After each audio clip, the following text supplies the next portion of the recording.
सभी प्रेमी भक्तों को राम राम।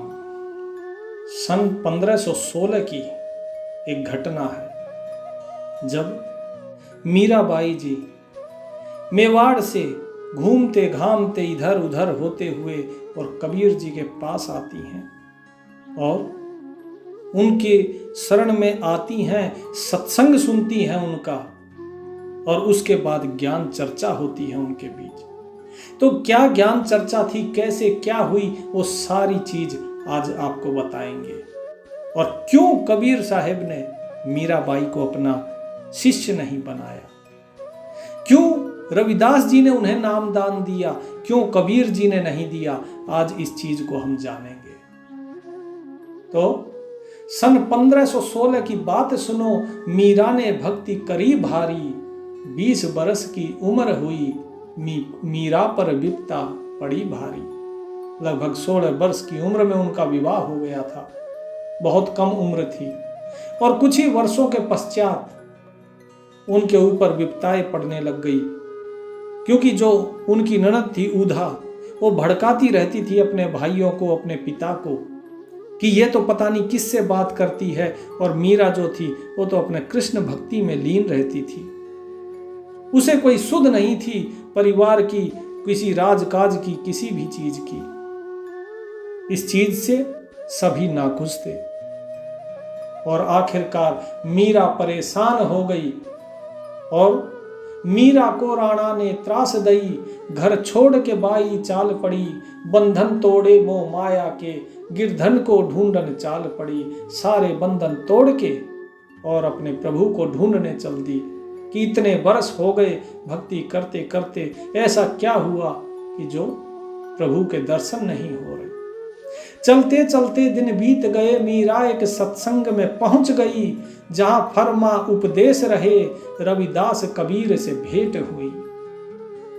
और उस सत्संग में जहां रविदास और कबीर इनसे भेंट हुई मीराबाई की, वो बता रहे थे कि बिना गुरु के प्रभु को नहीं पाया जा सकता। तो मीराबाई ने उन्हें प्रणाम किया। मीरा ने प्रणाम किया और प्रश्न पूछा सब संतों से, गिरधन के दर्शन ना ही हुए, क्या भूल हुई मेरी भक्ति में, कि मेरी भक्ति में बताइए क्या भूल कर दी मैंने, जो कि मैं अपने प्रभु के दर्शन नहीं कर पा रही हूं। क्या मेरे प्रेम में कमी है या मेरी भक्ति में कमी है, कहां चूक कर रही हूं मैं।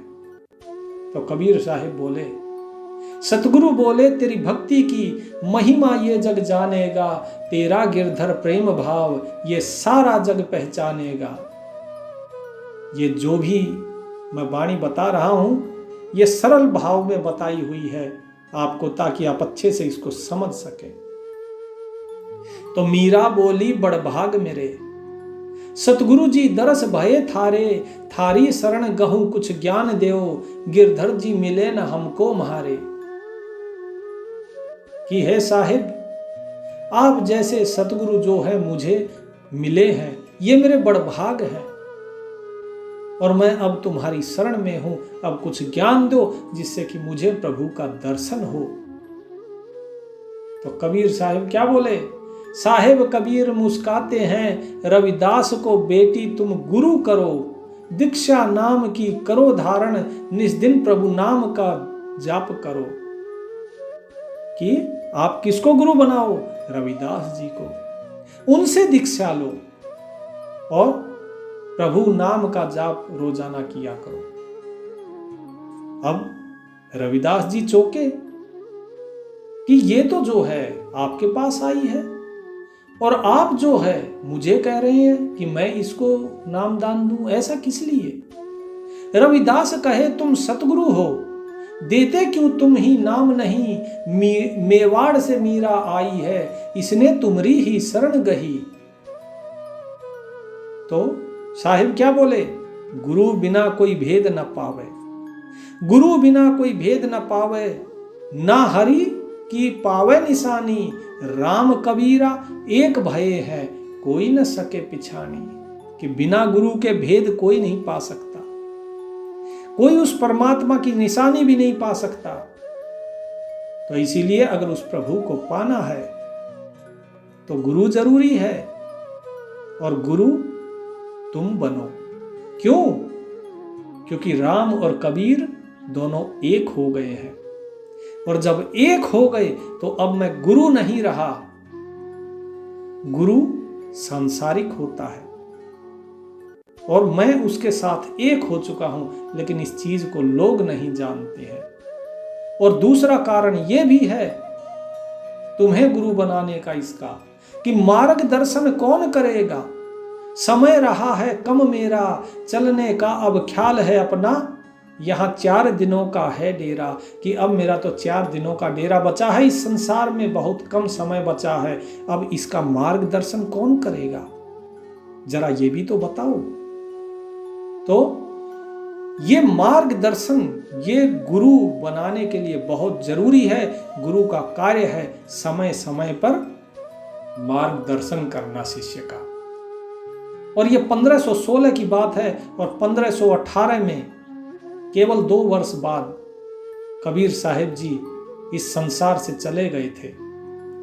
तो इसीलिए कबीर साहिब जी ने मीराबाई को गुरु बनाने के लिए कहा। किसे? रविदास जी को गुरु बनाने को, कि रविदास जी को गुरु बनाए। और इतना ही नहीं, फिर क्या कहा? जब रविदास जी ने आनाकानी करी तब क्या कहा कबीर साहिब ने? मीरा जैसी शिष्य नहीं, गुरु नहीं कोई तुम जैसा, संसार में दोनों अमर रहोगे, यश गान रहेगा जो ऐसा। कि तुम इसे अपनी शिष्या धारण करो, और रविदास इस चीज को समझो कि भविष्य में तुम्हारा गुणगान होगा, तुम दोनों अमर हो जाओगे। तुम्हारे जैसा कोई गुरु नहीं और मीरा जैसी कोई शिष्या नहीं होगी भविष्य में। तुम दोनों का ही यशगान ये सारा संसार करेगा। पूजेगा संसार तुम्हें, सूरज चांद रहेंगे जब तक, मीरा के सतगुरु रैदासा गूंज रहेगी ये तब तक। गुरु रविदास ने नाम दिया। अब रविदास जी ने जो है गुरु जी बने और उन्होंने नाम दिया। क्या? गुरु रविदास ने नाम दिया, मुख से हरि नाम उचारा है, मीरा के प्रभु गिरधर नागर, दूजा न कोई सहारा है। एक तरफ रविदास जी कह रहे हैं कि बेटी राम, और दूसरी तरफ मीरा कह रही है कि नहीं, मुझे तो सिर्फ गिरधर को पाना है, मैं राम को नहीं जानती, मेरा कोई सहारा नहीं मेरे गिरधर के अलावा।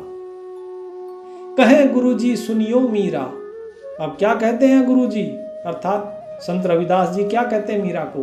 कहे गुरुजी सुनियो मीरा, ये मूर्ति गिरधर नाही है, जिस गिरधर को तू ढूंढत है, सो तो तेरे दिल माही है। कि वो तेरे अंदर ही है, इस मूर्ति जो है तू सोचती है ये मूर्ति गिरधर है, नहीं, फिर तूने गिरधर को पहचाना ही नहीं। अरे वो तेरे अंदर है, और वो गिरधर कौन है? वो राम ही है। और राम नाम से बंधन टूटे, राम ही सबका आधारा है। सतगुरु संत और अवतारा, सबने राम उचारा है। अगम अपार राम की महिमा, कोई कह न पाया है। वेद कुरान खोज नहीं पाए, नेति नेति गुण गाया है।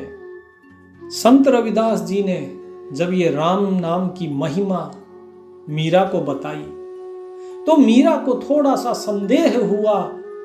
तो कबीर साहिब जी बोले बीच में और मीरा को समझाया।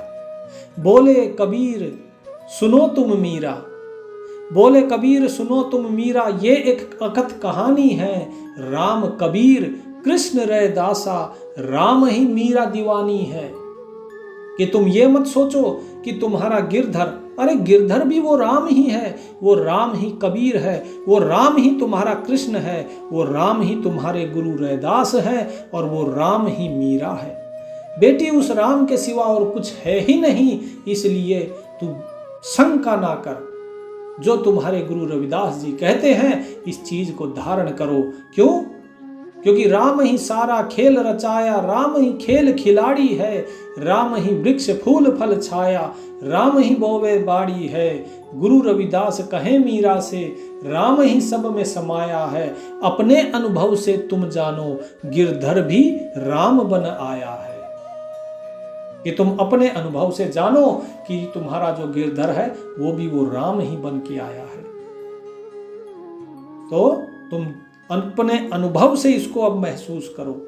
सिर्फ अगर मैं कहूंगा तो तुम्हें इस चीज में शंका रहेगी। लो तुम्हें अनुभव कराते हैं। और तब मीरा का ध्यान लगवाया। मीरा ने तब ध्यान धरा, मन में हरि नाम उचारा है। दीदार हुआ दिल में प्रभु का, जब राम नाम संभारा है। आंखें खोली जब मीरा ने, तो साहिब कबीर पिछाना है। मीरा बाई धन्य हुई, जिन रैदास सतगुरु जाना है। कि जब मीरा बाई ने ध्यान रखा, ध्यान धरा और राम नाम का उच्चारण किया, और जब हाथ रखा किसने? रविदास जी ने मीराबाई के सिर पर हाथ रखते ही मीराबाई का ध्यान लग गया। और ध्यान लगते ही उसने अपने अंदर ही उस प्रभु का दीदार किया। और जब आंखें खोली तो उसने जाना कि वो साहिब जो है, वो मालिक जो है वही कबीर है, और जो सतगुरु है वही रैदास है। तो रविदास जी ही सतगुरु हैं और वो साहिब है वही कबीर है। बोले इसमें कोई भेद नहीं है। जो आपने अभी तक कहा, मुझे समझाया, वो मैंने प्रत्यक्ष देखा है। प्रेम उठा सतगुरु की खातिर। अब उसके हृदय में प्रेम जग गया। क्यों? क्योंकि साहिब ने उसको दर्शन जो करवा दिया प्रभु का। प्रेम उठा सतगुरु की खातिर, आंख से आंसू छलक उठे। कि अब उसकी आंखों से आंसू भर आए मीराबाई के। प्रेम उठा सतगुरु की खातिर, आंख से छलक उठे आंसू। नमस्कार सतगुरु को किया, चरण कमल धोए जासू। अपनी आंसुओं से ही चरण कमल धो दिए। आंसू बह रहे हैं आंखों से, और सतगुरु जो उनके थे रविदास जी, उनके चरणों पे वे आंसू गिर रहे हैं, और उन्हीं से उनके चरणों को धो दिया। प्रेम मगन हो नाच उठी, गुरु मिले रविदास सही। दीदार अलख का करा दिया, दासी के शीश पे हाथ रखी। कि इस दासी के सिर पर हाथ रखते ही मेरे सतगुरु ने मुझे उस अलख का दीदार करा दिया, उस मालिक का। धन्य भाग मेरे सुनो सखीरी, राम रतन धन पाए हैं।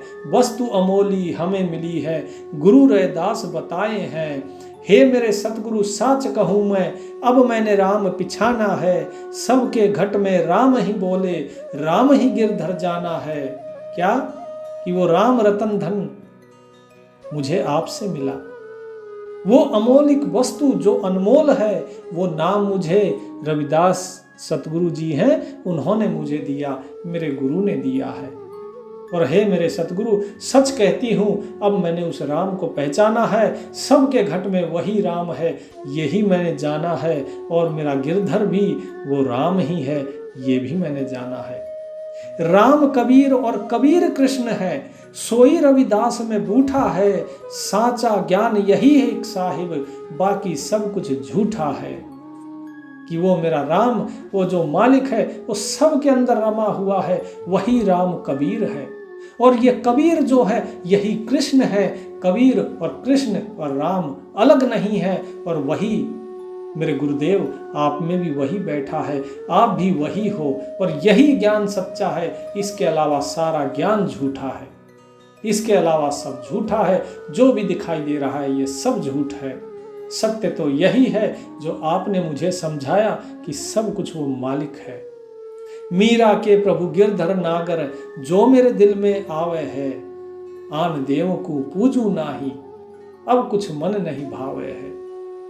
कि अब मेरे मन में और कोई नहीं आता। मेरे प्रभु जो गिरधर नागर है, वो मेरे तो हृदय में ही है। मैं तो बाहर ढूंढ रही थी, इस मूर्ति को लिए लिए फिर रही थी कि ये प्रभु है। आपने दीदार किया, कराया कि वो गिरधर वो मेरे हृदय में है। अब मैं किसी और देव को नहीं पूजूंगी, अब मेरे मन को कोई और नहीं भाता। मीरा छोड़ चली प्रतिमा, जो मूर्ति थी वो छोड़ दी मीरा ने वहीं। मीरा छोड़ चली प्रतिमा, और एक तारा हाथ लिए। निर्गुण सरगुण दोऊ से न्यारे, गोविंद को धर अपने हिये। कहे कबीर सुनो रैदास, तुम धन्य भये जो मीरा पाई, जग सारा वंदन करे तुम्हें, राम भक्ति मीरा गाई। तो निर्गुण सरगुण उन दोनों से न्यारे उस गोविंद को अपने हृदय में धर के मीरा प्रणाम करके चल दी वहां से।